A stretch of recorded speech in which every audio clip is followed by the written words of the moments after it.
situation here is just intensifying, not only tonight, but day on day.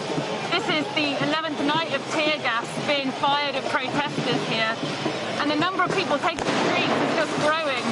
What I can show you now is a crowd of protesters here who are throwing things over this temporary fence which has been put up to protect the federal courthouse. Now they're throwing things over at federal troops who are here, they say, to protect federal property. They've been throwing fireworks into the federal courthouse at federal troops, as you can hear. And federal troops have been firing tear gas back. People here are wearing gas masks, they've come with leaf blowers, they're very prepared. They seem very well versed at this interaction between federal agents and themselves, and they don't seem to be going anywhere anytime soon. Now, it's not just protesters who've been injured. Members of the federal force have also been injured as well. And in fact, we've seen some of them have had green lasers shot into their eyes tonight, and we understand that some of them have suffered eye injuries because of that.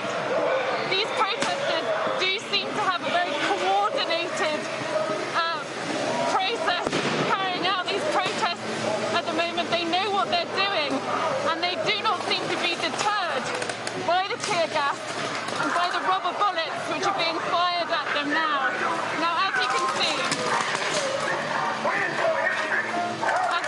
this fence which has been put up around the federal courthouse to protect it, and of course to protect the federal troops now who are guarding it, it's being pushed down by protesters, and you might be able to make out that it's bending inwards here.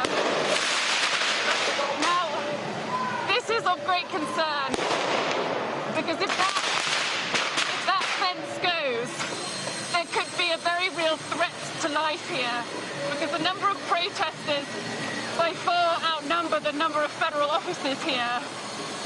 Now, these federal troops were sent in around 3 weeks ago after the 4th of July holiday, after weeks and weeks of, on the whole, peaceful protests in support of Black Lives Matter. And the presence of these troops here in Portland has only angered people. It's brought more people onto the streets. The mayor of Portland says they're not welcome. The governor of Oregon says they're not welcome. But they are not leaving. And these protesters are not going anywhere either. It feels very much chicken and egg here. One is not going while the other is still here.